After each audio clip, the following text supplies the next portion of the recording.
सच्चिदानन्दमूर्तये निष्प्रपञ्चाय शान्ताय निरालम्बाय तेजसे। ॐ भद्रं कर्णेभिः शृणुयाम देवाः, भद्रं पश्येमाक्षभिर्यजत्राः, स्थिरैरङ्गैः तुष्टुवागुंसस्तनूभिः व्यशेम देवहितं यदायुः। स्वस्ति न इन्द्रो वृद्धश्रवाः, स्वस्ति नः पूषा विश्ववेदाः, स्वस्ति नस्तार्क्ष्यो अरिष्टनेमिः, स्वस्ति नो बृहस्पतिर्दधातु। ॐ शान्ति शान्ति।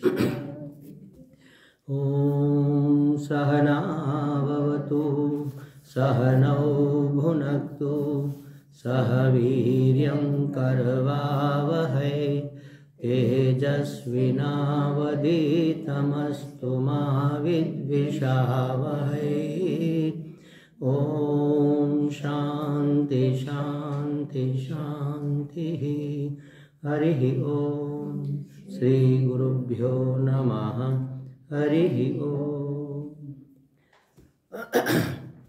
वेदो नित्यमधीयतां तदुदितं कर्मस्वनुष्ठीयताम्। वेदो नित्यमधीयतां तदुदितं कर्मस्वनुष्ठीयताम्। तेनेशस्य विधीयतामपचितिः काम्ये मतिस्त्यज्यताम्। तेनेशस्य विधीयतां पचितिः काम्ये मतिस्त्यज्यताम्। पापौघः परिधूयतां भवसुखे दोषोऽनुसन्धीयताम्। पापोघः परिधूयतां भवसुखे दोषोऽनुसन्धीयताम्। आत्मेच्छाव्यवसीयतां निजगृहात् तूर्णं विनिर्गम्यताम्।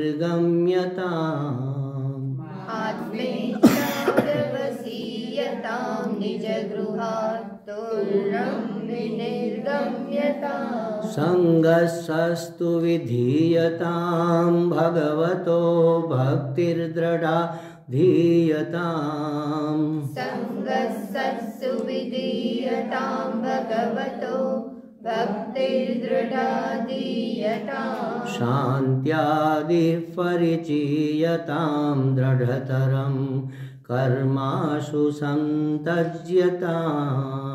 शान्त्यादिः परिचीयतां दृढतरं कर्माशु सन्त्यज्यताम्। सद्विद्वानुपश्रूप्यतां प्रतिदिनं तत्पादुकासेव्यताम्। सद्विद्वानुपश्रूप्यतां प्रतिदिनं तत्पादुकासेव्यताम्। ब्रह्मैकाक्षरमर्थ्यतां श्रुतिशिरो वाक्यं समाकर्ण्यताम्।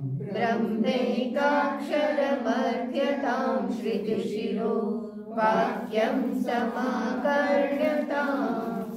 શ્રવણ પણ મંગલ છે। કેટલું સરસ લાગે આમ બોલતા હોય તો આપણને અંદરથી શાંતિ થાય, સાંભળવું ગમે એમ। આપણા બધા સ્તોત્રો એટલા બધા સરસ છે।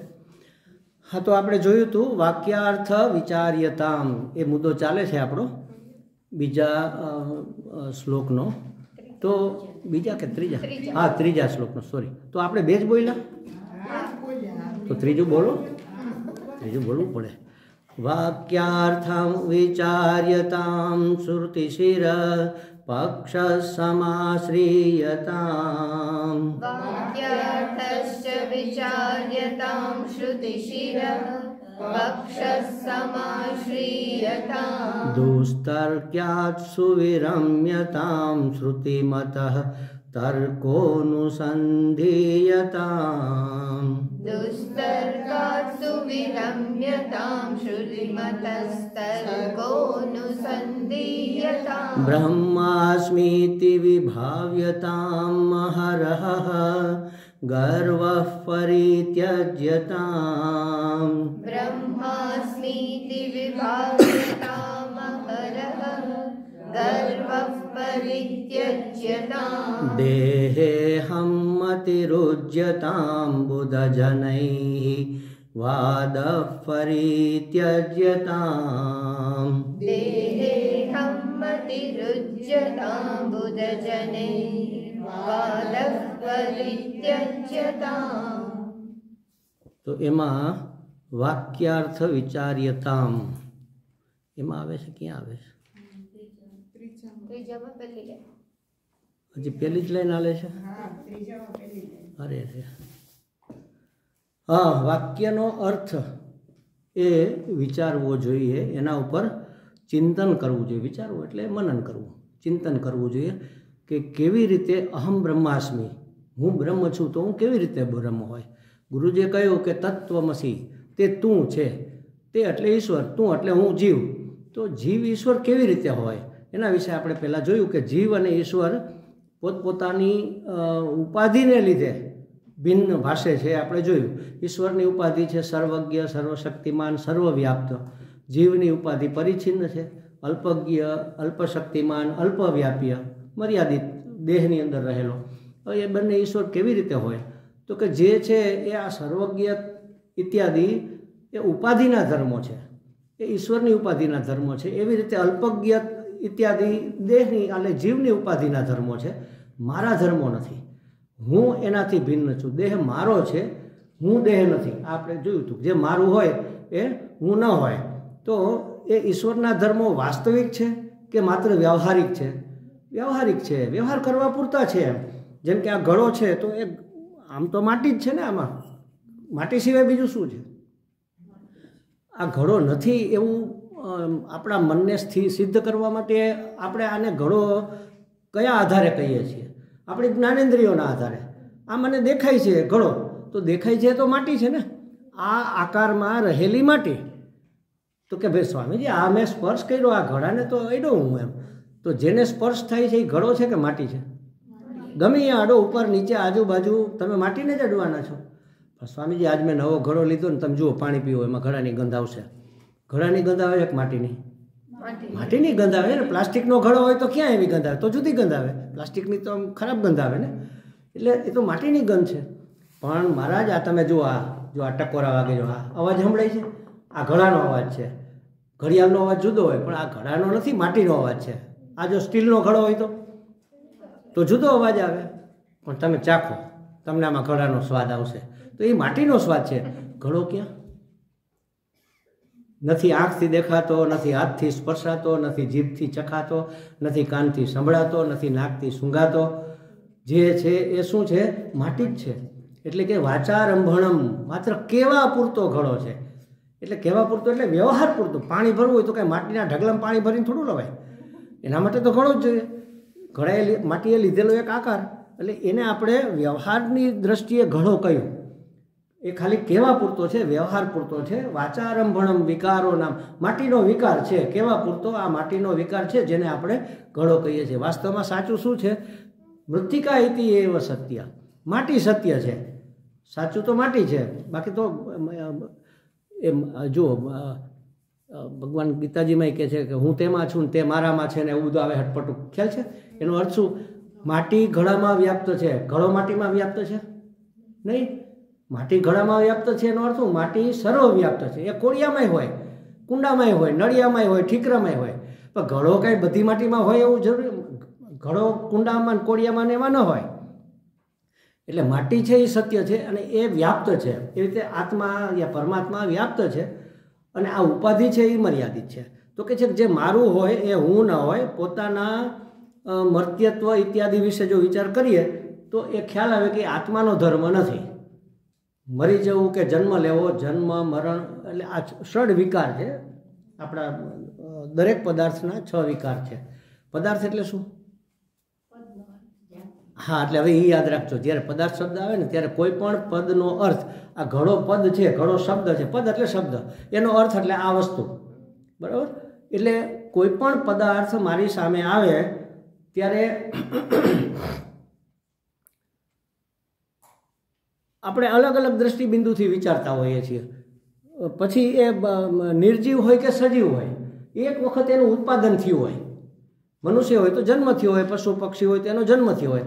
ઘડાનો જન્મ એમ નથી કહેતા, પણ ઘડાની ઉત્પત્તિ કહીએ છીએ કે ઘડો આ સમયે પેદા થયો, ઉત્પન્ન કર્યો, એમ બનાવ્યો આપણે એમ કહીએ.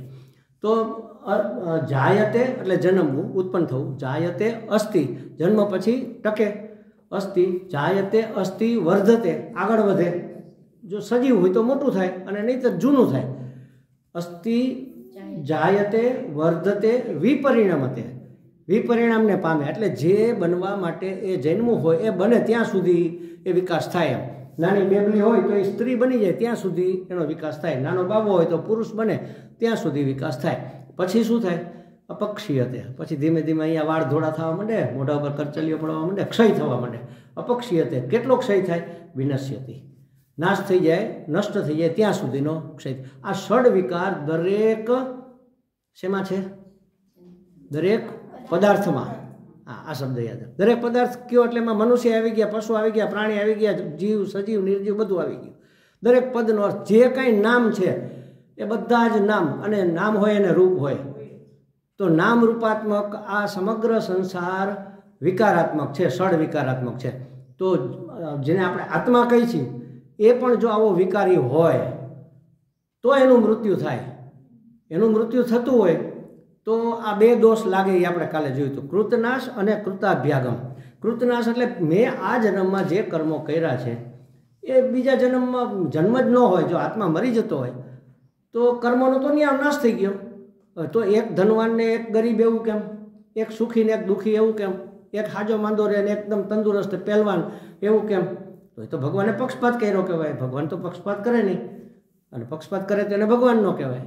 તો આ કર્મનું ફળ હોવું જોઈએ, અને કર્મનું ફળ હોય તેનો અર્થ એવો કે એ જેણે કર્મો ગયા જન્મમાં કર્યા હતા એનો એ આત્મા આ જન્મમાં આ રૂપે આપણી સામે ઉપસ્થિત થયો. જીવાત્મા, આત્મા એટલે ત્યાં જીવાત્મા ગણવાનું. એ જ જીવાત્મા પાછો અહીંયા બીજા જન્મમાં બકરી થઈને આવ્યો. માણસ હતો એ બકરી થઈને આવ્યો, બે બે કરે છે. પહેલાં એ બહુ કરતો, આ બે બેસતું દાદાગીરી કરતો, હવે બે બે કરે છે. એટલે આટલો જ ફેર છે, એના કર્મોનું ફળ ભોગવે છે. એમ તો એ નહીંતર કૃતનાશ થાય. કરેલા કર્મો ક્યાં જાય? નષ્ટ થઈ જાય. એવું તો થાય નહીં. અને ઘણી વખત માની લો કે પહેલાંના જન્મમાં કાંઈ સારા કર્મો કર્યા હોય તો એનું ફળ એને મળે નહીં. એ કૃતનાશ, અને જે કર્મો નથી કર્યા એનું ફળ મળે. એટલે કૃતનાશ અને કૃતાભ્યાગમ, જે કરેલું છે એ નષ્ટ થઈ જાય, ન કરેલું હોય એ પ્રાપ્ત થાય. આવો અન્યાય થાય નહીં. એટલે એનો અર્થ એવો કે આત્મા મરતો નથી. જે મરે છે એ જીવાત્મા છે. જીવને આપણે જીવ તરીકે સ્વીકારી નથી શકતા ને, એટલે જીવાત્મા કીધું. ખરેખર તો આત્મા જ છે, પણ હાવ આપણે જીવ ક્યાં કહેવો? એટલે જીવાત્મા કહી. કારણ કે મને ખબર છે કે હું આત્મા તો છું જ, પણ અત્યારે હું પરિચ્છિન્ન છું, એટલે જીવાત્મા. જીવાત્મા એટલે પરિચ્છિન્ન આત્મા, જેને આપણે પરિચ્છિન્ન માનીએ છીએ. પરિચ્છિન્ન એટલે મર્યાદિત, સીમિત, આ દેહ પૂરતો, એટલે પરિચ્છિન્ન. બાકી આત્મા તો આત્મા જ છે. જેમાં ઘટાકાશ, ઘડાની અંદર રહેલું ઘટાકાશ, એવી રીતે જીવત્વ ભાવને પામેલો આત્મા એટલે જીવાત્મા. તો એ પણ હું નથી. મર્ત્યત્વ એ આત્માનો સ્વભાવ નથી. અચ્છા, તો આ ઉપાધિ હું છું? ચાલો, ઉપાધિ પણ હું ન હોય, કારણ કે ઉપાધિ છૂટી જાય ત્યારે હું તો છું. ક્યારે છૂટી જાય છે? ઊંઘમાં. જાગ્રતમાં ઉપાધિ છે ત્યારે તો હું છું, પણ સુષુપ્તિમાં ઉપાધિ છૂટી ગયું ત્યારે હું તો છું જ ને. સવારે ઉઠીને કહી કે હું સુખેથી સૂતો, તો હું હતો એનો અર્થ તો એવો છે ને. હું સુખેથી, વચ્ચે સુખેથી કાઢી નાખો, શું કાઢી નાખો તો સુખેથી હતો. તો સુખ સ્વરૂપ હું ત્યાં હતો. એમ ત્યાં હતો. અને કેવો હતો? સુખ સ્વરૂપ હતો. એટલે સુખ મારું સ્વરૂપ છે, એ વાત આગળ આવશે. એટલે કહેવાનો નથી છે કે ઉપાધિ ન હોય તો પણ હું તો છું જ. તો ઉપાધિ હું ન હોઈ શકે. અચ્છા, ત્યારે અજ્ઞાન હોય છે સુષુપ્તિમાં. તો શું અજ્ઞાન મારું સ્વરૂપ છે? કેમ ખબર પડી? આપણે કહીએ છીએ કે અજ્ઞાન મારું સ્વરૂપ નથી. એટલે આપણી બુદ્ધિને ઘોકો મારવો જોઈએ કે ભાઈ કેમ તું કહેશ કે નથી મારું સ્વરૂપ? કારણ કે અજ્ઞાનને પણ હું જાણું છું. મને ખબર પડે છે ને કે મને જ્ઞાન નથી. અજ્ઞાનનો પણ હું જ્ઞાતા છું, અજ્ઞાનનો જાણકાર હું છું. તો હું તો જુદો જ થયો ને અજ્ઞાન કરતા. તો હું મને ન જાણ્યા, હું જેને જાણ, આ રૂમાલને હું જાણું તો હું રૂમાલ ન હોય. રૂમાલનું મને જ્ઞાન થાય તો હું રૂમાલ ન હોય. તો અજ્ઞાનનું મને જ્ઞાન થાય છે ને, કે રાત્રે મને કાંઈ ખબર નહોતી, ઢોલ વાગતા હતા પણ હું તો એ સૂતો, મને કાંઈ ખબર નહોતી. ખબર નહોતી એની તો ખબર છે ને. એટલે હું અજ્ઞાન પણ હોઈ શકે નહીં. હું એટલે આત્મા, હું આત્મા અજ્ઞાન પણ હોઈ શકે નહીં. તો પછી હું કોણ? હું ઉપાધિ નથી, હું જન્મવાળો મરવાવાળો કરતા ભોગતા કે જન્મ મૃત્યુ ને વિકારને પામનારો પણ હું નથી. હું ઉપાધિ પણ નથી, હું મન પણ નથી, કારણ કે મને સ્વપ્નની અંદર હોય પણ સુષુપ્તિમાં તો મને ન હોય. તો હું મન પણ નથી, તો હું કોણ? એટલે એ સાબિત કરવું પડે ને. આપણે એ તો આપણે ભણેલું સાંભળેલું બોલીએ છીએ, પણ આપણી બુદ્ધિને મેં કીધું ને એમ ઘોકો મારવાનો કે આ બધું જો હું નથી તો હું કોણ હોવો જોઈએ એમ. મારું રૂપ જો બે શબ્દ છે, એક રૂપ અને એક સ્વરૂપ. સોનું છે એ સ્વરૂપ છે, બીટી બંગડી વીટી એ બધું રૂપ છે. સોનાએ લીધેલું રૂપ, માટીએ લીધેલું રૂપ એટલે ઘડો, માટીએ લીધેલું રૂપ એટલે ઘડો, અને માટી એ ઓરિજિનલ એ સ્વરૂપ. આ ઘડાનું સ્વરૂપ છે માટી અને માટીનું રૂપ છે ઘડો. એવી રીતે સોનું છે એ સ્વરૂપ છે અને વીટી બુટી બંગડી કુંડળ કિરીટ વગેરે બધા એના રૂપ છે. સ્વરૂપ મારું હું એટલે કોણ? એટલે હુંનું સ્વરૂપ શું? આ બદલે એ તો રૂપ છે, આ શરીર બદલે એ તો રૂપ ધારણ કરેલી વસ્તુ, એ આવવા જવાવાળી, એવું ન હોય. વાસ્તવમાં મારું સ્વરૂપ શું? જે ન બદલે એ સ્વરૂપ હોય ને. આપણે હમણાં જોયું ને કે બદલે નહીં. સોનું તો સોનું જ રહે, વીટીમાં હોય તો સોનું, બુટીમાં હોય. જુઓ, એનું નામ બદલે, એનું રૂપ બદલે, એટલે એનું સ્થાન બદલે, એટલે એની કિંમત, એની વેલ્યુ બદલે, બધું બદલે, પણ સ્વરૂપ ન બદલે. કાનમાં પહેર્યું એટલે કડી હોય મોટી, ભલે ને 5 તોલાની. ઓલા બેન નહોતા કહેતા કાલે કે અમારે 5 તોલાના ઓલા પહેરતા, એક 5 તોલાનું હોય. હવે બે થઈને ભંગાવો તો એક હાર થઈ જાય ને 10 તોલાનો. અહીંયા હતી એની કિંમત જુદી હતી, હવે ગળામાં આવ્યો તો હારની કિંમત વધી ગઈ ને. એ જ વસ્તુ છે, પણ એનું વેલ્યુ, મૂલ્ય, આપણી દ્રષ્ટિએ મૂલ્ય. હાર પછી કોઈક બુટી જોઈ છે કે હાર જોઈ છે, તો આપણે શું કહીએ? હાર આપો ને પછી ખબર પડે કે બેનો વજન તો સરખો જ હતો. એટલે એમાંથી તમે 10 વીટી કરાવો તો એનું સ્થાન બદલી જાય, એની કિંમત બદલી જાય. અને એમાંય જો એંગેજમેન્ટ રિંગ હોય, આહા, તો કેટલી મૂલ્યવાન થઈ જાય. એમાં એક ડાયમંડ જડી દીધો હોય, બધું થાય, પણ સ્વરૂપ બદલે નહીં. હુંનું સ્વરૂપ શું?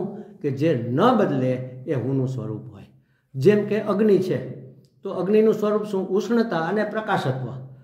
અગ્નિ પ્રકાશિત જ હોય, અપ્રકાશિત હોય ક્યારે? અગ્નિ હોય જ નહીં. અને ઠંડો હોય તો અગ્નિ ન કહેવાય. ઉષ્ણતા અને પ્રકાશત્વ એ અગ્નિનું સ્વરૂપ છે. જળનું સ્વરૂપ શીતળતા, અને ઓના બે કીધા તો આના બે કહેવા પડે ને. બીજું શું કહેશું? પ્રવાહિતા. હા, જળ વહે, કોઈ દિવસ જામેલું હોય તેને જળ ન કહેવાય, તેને બરફ કહેવાય. તો પ્રવાહીપણું અને શીતળપણું એ જળનો સ્વભાવ છે. પણ જો એ પાણી મને ગરમ લાગતું હોય તો એનો સ્વભાવ તો શીતળ છે.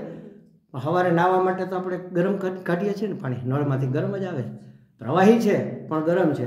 તો એ ગરમી, એ ગરમ ઉષ્ણતા આગંતુક હોવી જોઈએ, ઘૂસણખોર હોવી જોઈએ. અને એ ટકે નહીં. તમે એને ખુલ્લું મૂકી દો, એની મેળાએ ઉડી જાય. ખ્યાલ આવ્યો? એ આગંતુક હોવી જોઈએ. તો હું સત ચિત્ત આનંદ સ્વરૂપ છું, પણ આ ઉપાધિના ધર્મો આગંતુક છે. એ જાણે કે મેં ધારણ કરી લીધા, જેમ પાણીએ ગરમીને ધારણ કરી લીધી. ધારણ કરીએ કે ગરમીને થોડી વાર પૂરતું. આગંતુક હોય ને, એ આગંતુક શબ્દ જુઓ, એ શબ્દને તમે આમ હંમેશા દરેક શબ્દને આમ ખોલીને જોવાનો પ્રયત્ન કરવો જોઈએ. આ એટલે આવેલું, ગંતુક એટલે ગયેલું. આગંતુક જે આવ જા કરે ને એને આગંતુક કહેવાય. આવીને ટકી જ જાય, અહીંયા સ્થિર થઈ જાય એને આગંતુક ન કહેવાય. આવ જા કરતું હોય એ આગંતુક. તો ગરમી આવી જળમાં, પણ તમે એને કાંઈ ન કરો, ખાલી મૂકી જ દો તો એની મેળાએ ઠંડુ થઈ જાય, પાછું પોતાના સ્વભાવમાં આવી જાય. તો એવી રીતે આ દેહાદિના ધર્મો જે છે, દેહનો ધર્મ શું છે ને? એટલે ધર્મ શું છે? આવવા જવાનું તો બરાબર. જન્મવું, મરવું, વૃદ્ધિ થવી, આ 6 ષડ વિકાર છે ને, એ વિકારને પામવું એ દેહનો ધર્મ છે. તો મૃત્યુ કેનું આવે? જેનો જન્મ હોય એનો આવે ને. દેહનો જન્મ છે, દેહનું મૃત્યુ આવે. તો હુંનું મૃત્યુ હોય? હુંનું મૃત્યુ ન હોય. જેનું મૃત્યુ ન હોય એને શું કહેવાય? અમર. અમર એટલે સત સ્વરૂપ. તો મારું સ્વરૂપ કેવું છે? હું કેવો? આપણે પૂછ્યું ને પહેલાં. તો હું કોણ અથવા હું કેવો? તો હું કેવો છું? સત સ્વરૂપ છું. ઊંઘમાંય છું, જાગ્રતમાંય છું, સ્વપ્નમાંય છું, જન્મો ત્યારેય છું, મરી ગયા પછીય છું, મરી ગયા પહેલાંય હતો અને જન્મતા પહેલાંય હતો. એટલે જન્મની પહેલાં પણ હતો, જન્મ પછી પણ છું, મૃત્યુ પહેલાં પણ હતો. જો આપણે નાના હતા ને 6, 7, 8 વર્ષ, તમને જ્યારે યાદ હોય એ યાદ કરો. તમે કેવા સરસ ઢીંગલી જેવા હતા આપણે, એ આમ બોલું ઘેરવાળું ફ્રોક પહેરીને કેવા કૂદકા મારતા, દોરડા કૂદતા. અને યાદ છે ને કેવું શરીર હતું આપણું, આમ હળવું ફૂલ. એ શરીર ગયું, જુવાની આવી એટલે એ શરીર ગયું ને. આપણા 4 વિભાગ કરો કે બાળપણ, યુવાની, પ્રૌઢાવસ્થા અને વૃદ્ધાવસ્થા. તો એક ભાગ ગયો એટલે ચોથા ભાગનું ઉંમર ગઈ, તો હું 1/4 ઓછો થઈ ગયો કે હું પૂરેપૂરો છું? અને એનો એ જ છું, પાછળ એનો એ છું ને પૂરેપૂરો છું. પછી યુવાની આવી. એ યુવાનીમાં તો આમ એવી હિંમત હતી ને આમ, અરે રાસ લેતા તમે કોઈ મારી સામે ટકી ન હગે, એમ આપણે કહીએ ને નવરાત્રિમાં. તો એ જુવાની તો ગઈ, અડધી જિંદગી વહી ગઈ, તો હું અડધો થઈ ગયો કે આખે આખો છું? આખે આખો છું ને એનો જ છું, પાછળ બદલોય નથી. હાલો અડધો થઈ ગયો એટલે એ બદલાવીને આપણે નવો લઈ આવ્યા એવું તો નથી. એનો એ જ છું અને પૂરેપૂરો છું. પ્રૌઢ અવસ્થા 50 વર્ષ સુધી પ્રૌઢ ગણો ને 55 સુધી ગણો, 60 સુધી ગણો, હાલો એ પણ ગઈ, તો હું પૂર્ણ ભાગનો ખતમ થઈ ગયો? હું તો પૂરેપૂરો છું. હવે ખાલી આ 5 ભાગ વહીતો છે વૃદ્ધાવસ્થાનો, તો હું 5 વહીતો કે આખે આખો છું? એનો જ છું અને આખે આખો જ છું. હવે વૃદ્ધાવસ્થા વહી જશે તો અત્યાર સુધી નથી ગયો, હવે હું જવાનો છું. તો બીક શેની લાગે છે આપણને? મૃત્યુની બીક લાગે છે એ આ શરીરને મૃત્યુ છે, હુંનું મૃત્યુ હોય જ નહીં ને. હોય તો બાળપણ ભેગું 5 ભાગનો તો મરવો જોઈએ ને. બાળપણ મરી ગયું, વયો ગયો એટલે મરી ગયું ને. એમ યુવાની મરી ગઈ, પ્રૌઢ અવસ્થા મરી ગઈ, તો હું ક્યાં મર્યો? એ હું હોઈ શકે નહીં. જે આગંતુક છે, શરીરના ધર્મો છે, એના ઉપર મેં મારા ઉપર શરીરના ધર્મોનો અધ્યારોપ કરી લીધો. અધ્યારોપ એટલે આરોપ, કલ્પના કરી લીધી છે કે આ હું છું. અહંકાર છે ને, અહમ એ એક આકાર ધારણ કરે. અહમ એટલે આત્મા, આત્માનો કોઈ આકાર ન હોય, પણ એણે એક આકાર ધારણ કરી લીધો. અહમ આકાર, હું પણાનો આકાર. એટલે આ હું, આટલો લાંબો, આટલો ઊંચો, આટલો ગોરો, આટલો કાળો, આટલો વિદ્વાન, જે કંઈ એના વિશે એની વિશેષતા હોય એ બધી મારી, એવો એક આકાર ધારણ કરી લીધો. હવે એ અહંકાર છે ને એ આપણને નડે. સૌથી વધુમાં વધુ કાંઈ નડતું હોય ને તો અહંકાર. મુક્ત થવામાં છેલ્લામાં છેલ્લો અને કઠણમાં કઠણ પ્રતિબંધ હોય તો એ અહંકાર છે. એના વિશે આગળ આવશે ત્યારે આપણે જોશું. તો જેમ ગરમીના સંયોગથી જળ ઉષ્ણ થાય છે, એવી રીતે આ ઉપાધિના સંયોગથી આ શરીર પણ શરીરના ધર્મોવાળું થઈ જતું હોય એવું આપણને લાગે છે. તો આ શરીર હું નથી, શરીર મરે છે, હું મરતો નથી, એટલે મારું સતપણું છે. બીજી વસ્તુ શું છે કે હું સતત, મને સતત જ્ઞાન હોય છે. કેવું જ્ઞાન, શેનું જ્ઞાન એ નહીં, પણ મને જ્ઞાન હોય છે. એટલે કે હું ચેતન છું, એમ હું જળ નથી, એમ સતત મને ભાન હોય છે કે હું છું. એનું તો ભાન કમસે કમ હોય જ છે ને. રાતના 12 વાગે મોડે ઊંઘ આવી હોય, ખૂબ થાક્યા હોય આખો દિવસ કામ કરીને, અને પડખા ફરીને માંડ ઊંઘ આવી હોય ઘસઘસાટ, અને 3 વાગે ઉઠાડે, બેલ મારે, અવની અંદરથી તરત આપણે હા હું બોલો, કેમ ભાઈ તમે, તમારે અંધારું હતું, થાક્યા હતા, બાજુવાળાને પૂછવું હતું ને ભાઈ અવની કોને બોલાવે છે, પૂછીએ છીએ આપણે. મને અંધારે ઉઠાડો, થાકેલો ઉઠાડો, અડધી રાતે ઉઠાડો, તો હું તો મને જાણું જ છું, અને હું મને જણાવી પણ શકું છું. એટલે હું ચેતન છું, ચિત્ત સ્વરૂપ છું, જ્ઞાન સ્વરૂપ છું. કેવું જ્ઞાન છે એ સંજોગો ઉપર આધારિત હોય, શેનું જ્ઞાન છે એ પરિસ્થિતિ ઉપર આધારિત હોય. ચાલો એનો વાંધો નથી, એ વચ્ચેની વસ્તુ તો આવજા કરતી હોય. હું છું એમાં હું વિદ્વાન છું, હું જ્ઞાની છું, હું ઊંચો છું, ને વચ્ચેનું જે આવે ને એ બધું આગંતુક છે, આવવા જવાવાળું. પણ હું છું એ મહત્વનું છે. એવી રીતે હું જ્ઞાન સ્વરૂપ છું એ મહત્વનું છે. એટલે એ પણ મારું એક સ્વરૂપનું બીજું પાસું થાય છે. અને હું આનંદ સ્વરૂપ છું. શાસ્ત્ર એવું કહે છે. જુઓ એ કેવી રીતે ખબર પડે? આપણે કાલે તમને વાત કરી હતી, ખ્યાલ હોય, તમે પૂછ્યું નહીં પછી માતાજીને, મેં કીધું પૂછજો કે હું સત છું, એટલે કે હું છું એ તો મને ખબર છે, અને હું ચેતન છું એ મને ખબર છે, પણ હું આનંદ સ્વરૂપ છું એ કેવી રીતે ખબર પડે? અહીં તો ડગલે ને પગલે દુઃખ છે, તો કેવી રીતે જાણવું કે હું આનંદ સ્વરૂપ છું? તો કહે છે કે જો હું મને ક્યારેય અપ્રિય હોતો નથી, હું મને હંમેશા પ્રિય હોઉં છું.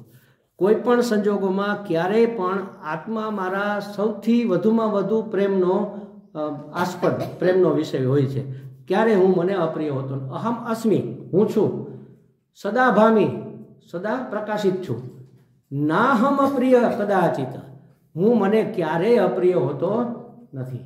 અને જે પ્રિય હોય ને એ જ મને આનંદ આપે, જે અપ્રિય હોય એ આનંદ આપે કારેલા ન ભાવતો એને ખવડાવવાની કે આ મને અપ્રિય છે, ભારી મજા આવી ગઈ એમ. કોઈક તમાચોમાં કે હા હા હા મજા આવી ગઈ, ગાલ લાલ થઈ ગઈ એમ કહીએ આપણે. જે પ્રિય હોય એ જ આનંદ સ્વરૂપ હોય, એ જ આનંદ આપે.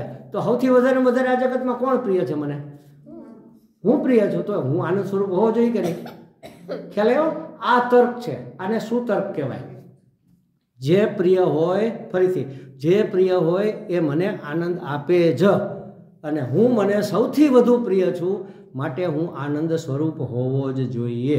નથી અનુભવાતો તો ગમે એ પ્રતિબંધ છે વચ્ચે, ગમે એ પડદો આડો પડેલો છે, એ પડદો ખસેડો તો મને મારું સ્વરૂપ દેખાય.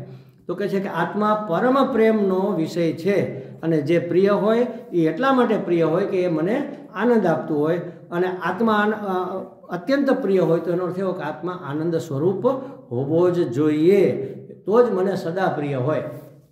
આપણને એમ થાય કે ના ના, એટલે ઘણી વખત આપણે એવું જોવા મળે, માં છે તો એને દીકરો વધારે વાલો હોય, પોતાના ભોગે પણ એ દીકરાને બચાવે કે એવું કરે. એ પ્રેમ નથી. આપણે ભલે એને પ્રેમ, એ મોહ છે. એક બહુ ગંદુ ઉદાહરણ છે, મને તો નથી બહુ ગમતું, પણ સમજવા માટે એક વૈજ્ઞાનિકોએ એવો પ્રયોગ કર્યો કે સૌથી વધારે કોને પ્રિય હોય છે, તો એક ઊંડો ખાડો કર્યો. એટલો ઊંડો ખાડો કે અંદર એક વાંદરીને મૂકીને તો એ કૂદકો મારીને બહાર નીકળી ન શકે એટલો, અને આમ સીધી દિવાલ એમ સપાટ. એટલે અને એનું એક બચ્ચું, વાંદરીનું તાજું જન્મેલું બચ્ચું, એટલે અંદર મા દીકરાને બેને બચ્ચું અને વાંદરીને અંદર મૂકી દીધા. પછી અંદર પાણી ભરવાનું શરૂ કર્યું. પાણી ભરતા ભરતા જેમ પાણી ગોઠણ આવ્યું ને એમ પેલું બચ્ચું અહીંયા ચોટેલું હતું કમરે, એને લઈને ખભા ઉપર મૂકી દીધું. પેટ સુધી પાણી આવ્યું, ખભા ઉપર મૂકી દીધું. અહીં સુધી પાણી આવ્યું એટલે બચ્ચાને લઈને માથા ઉપર મૂકી દીધું. અહીં સુધી પાણી આવ્યું એટલે આમ ઊંચા પગ કરી નાખ્યા, ઊંચા થઈ ગયા, આમ ઊંચી થઈ ગયા. આમ જ્યારે નાક બરોબર પાણી આવ્યું ને બચ્ચાને લઈને પગ નીચે મૂકીને એના ઉપર ઊભી રહી ગઈ. આપણને કેવું ક્રૂર લાગે ને એમ. પણ આત્માનસ્તુ કામાય સર્વમ પ્રિયમ ભવતુ. મને અનુકૂળ હોય ત્યાં સુધી બધું મને પ્રિય છે, જ્યારે અનુકૂળ ન હોય ત્યારે છાપામાં દઈ દે કે આ દીકરા અરે અમારે કોઈ લેવા દેવા નથી.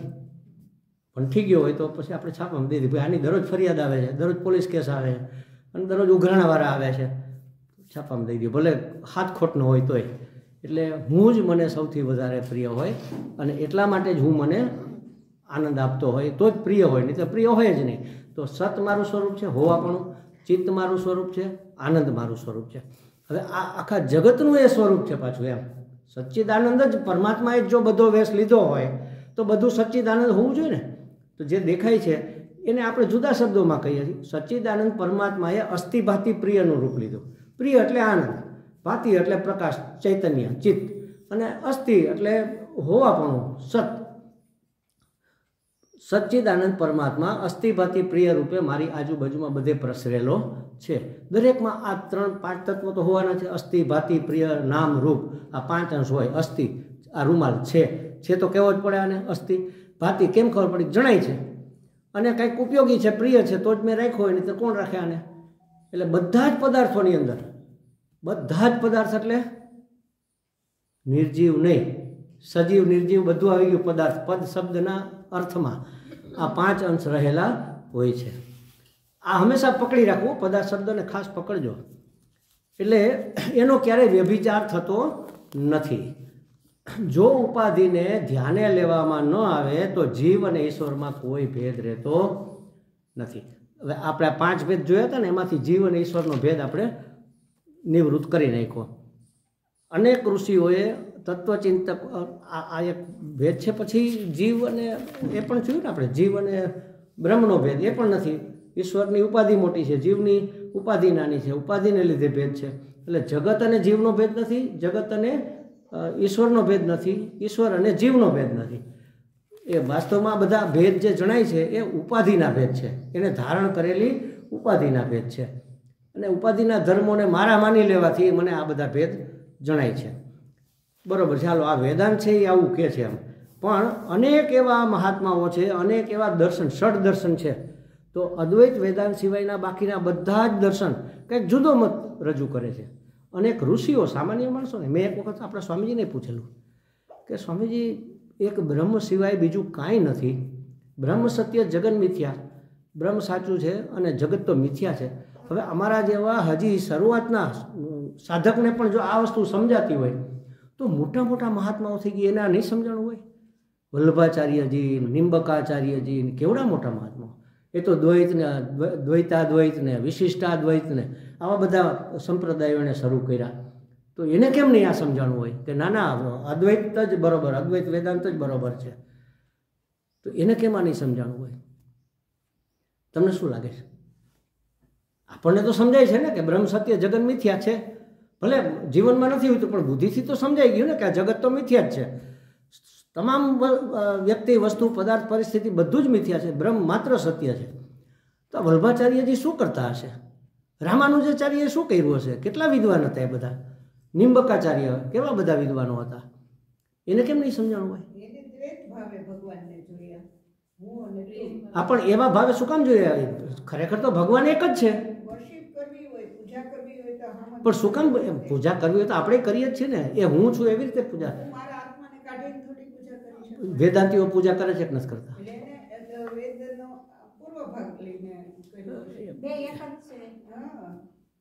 એટલા માટે એ વખતના સમાજના જે સંજોગો હતા ત્યારે અધિકારીત્વ એટલું ઊંચું નહોતું. જે અધિકારીત્વ સમાજની અંદર હતું એને આ તરફ વાળવા માટે એના લેવલે આવવું પડે. એ પોતે તો જાણતા હતા પણ સામેવાળાના લેવલે આવે તો એ વાત પકડાય, તો માણસો એ તરફ વળે. નહીં તો બધા નાસ્તિકવાદી થઈ જતા હતા. અને બીજા સંપ્રદાય અને ધર્મોના, બૌદ્ધ ધર્મ ખાસ કરીને, બૌદ્ધ ધર્મ, જૈન ધર્મ, એ બધે આટો ફરી ગયેલા. હવે એને વાળવા કેવી રીતે? એને કંઈક અદ્વૈત વેદાંત જે છે એ બ્રહ્મ છે, બીજું કાંઈ, તો કે એ તમારી પાસે રાખો. કોઈને ન પકડે ને. આ વસ્તુ તો બુદ્ધિનો વિષય છે. એટલે પહેલાં તમે ભક્તિ તરફ વળો, પહેલાં તમે દ્વૈત સ્વીકારો.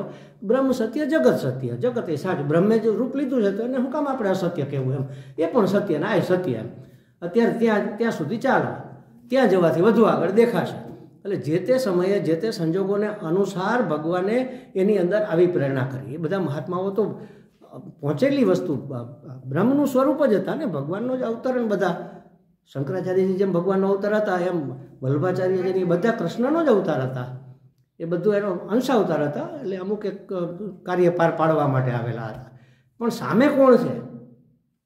અહીંયા અત્યારે તમે આ ભણવા બેઠા છો, આ મારી જગ્યાએ પેલા કૈલાસ આશ્રમના કોઈ મહાત્માને આવીને તમે બેસાડો અને એ તમને ભણાવે, 2 જ મિનિટમાં તમને ઊંઘ આવી જાય. અત્યંત વિદ્વાન, સંસ્કૃત નિષ્ઠ, એક વાક્ય એટલું લાંબુ બોલે કે એમાં 150 અક્ષર આવે પણ પૂર્ણ વિરામ ક્યાંય ન આવે. એટલા સંધિ અને સમાસથી જોડેલા એવા પકડાય આપણને બધું માથેથી. આની આ જ વસ્તુ હું સંસ્કૃત નિષ્ઠ ભાષામાં વાત કરું, ભાષ્યની ભાષામાં કે ટીકાની ભાષામાં, કાંઈ પકડાય નહીં, બધું માથેથી જાય. એટલે તમારા લેવલે આવીને અહીંથી વક્તાએ વાત કરવી પડે. આવા આપણા વ્યવહારના ઉદાહરણો હું શું કામે આપું છું? તો આ વસ્તુ પકડે. આની આ વસ્તુ તમને ક્યારેય પકડાય નહીં. એવી ઘણી બધી વસ્તુઓ હશે કે આ ઉદાહરણોથી પકડાઈ ગઈ કે હા હવે સમજાણો પદાર્થ